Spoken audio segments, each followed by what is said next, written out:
Allez, on se plonge dans un sujet fascinant aujourd'hui, un sujet qui est d'ailleurs parfait pour pimenter un échange linguistique, le phénomène des idoles japonaises. Et pour commencer, une petite question. Qu'est-ce qui fait une superstar, au fond? Est-ce que c'est le talent à l'état pur, sans la moindre faille? Ou alors, est-ce que c'est plutôt le parcours, la lutte, quelque chose auquel on peut s'identifier? Bon, entrons dans le vif du sujet. Parce que la réponse à cette question, en fait, elle révèle une différence culturelle, mais vraiment énorme entre les pop stars qu'on connaît en Occident et les idoles japonaises. Alors le point essentiel, il est là. D'un côté, en Occident, on s'attend à ce qu'une artiste, disons comme Beyoncé, soit parfaite, vraiment dès le premier jour. Elle est presque intouchable. Et de l'autre côté, au Japon, c'est tout l'inverse. Les idoles, elles, sont souvent appréciées pour leurs imperfections. Et c'est là qu'entre en jeu un concept absolument clé, ce qu'on appelle l'histoire de la croissance, ou en japonais, Seicho no Monogatari. Le plus intéressant, c'est que les fans ne sont pas de simples spectateurs, pas du tout. Ils se perçoivent un peu comme des producteurs ou des tuteurs qui aident un diamant brut à se polir et à révéler tout son éclat. Maintenant, basculons du côté des fans, justement.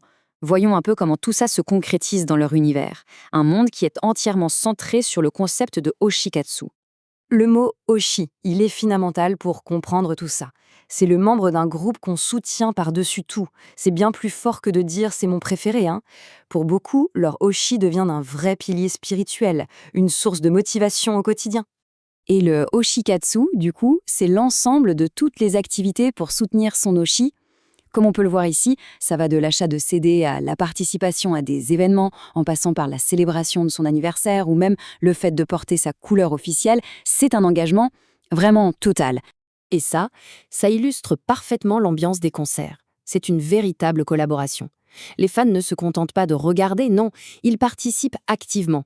On parle de bâtons lumineux synchronisés, de chants de fans parfaitement coordonnés. En gros, ils font partie intégrante du spectacle. Mais allez, changeons un peu de perspective et intéressons-nous au monde des idoles elles-mêmes. Leur vie est encadrée par des règles assez uniques et, il faut le dire, parfois très controversées.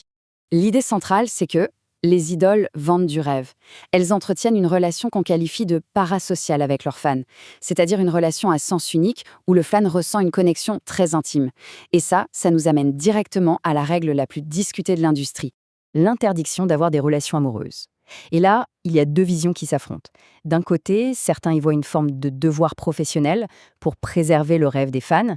De l'autre, beaucoup considèrent que c'est tout simplement une violation des droits humains. C'est un débat vraiment complexe, sans réponse toute faite. Et quand une idole quitte son groupe, on ne dit pas qu'elle arrête, tout simplement. On parle de remise de diplôme ou sotsugyo. C'est une vraie cérémonie, un adieu en grande pompe qui est préparé. Cette idée que c'est éphémère, ça rend le soutien des fans encore plus précieux, encore plus urgent. Bon, maintenant qu'on a exploré un peu cet univers, passons à la partie pratique. Comment utiliser ce sujet pour lancer une conversation vraiment enrichissante? Voici quelques termes clés qui sont bons à avoir en tête. D'abord, Oshi, pour parler de son membre favori. Ensuite, la relation parasociale. Puis, l'histoire de croissance, la règle de non-fréquentation et enfin, la remise de diplôme. Utiliser ce vocabulaire, ça peut vraiment donner une autre dimension à la discussion. Alors, première piste pour lancer le débat, perfection contre croissance. Quel type d'artiste trouve-t-on le plus intéressant et surtout pourquoi? C'est une excellente question pour démarrer. Deuxième piste de conversation, la culture Oshi. La question est simple, est-ce qu'il existe une culture de fans aussi intense dans d'autres pays? Ça promet une comparaison culturelle passionnante. Et pour une discussion un peu plus en profondeur, la fameuse règle sur les relations amoureuses. Est-ce que c'est une nécessité pour le business ou est-ce que ça va trop loin? Là, le débat est ouvert. Voilà, tout est dit. Les meilleurs sujets sont ceux qui mènent aux meilleures conversations. Et c'est une excellente occasion pour créer de vrais liens,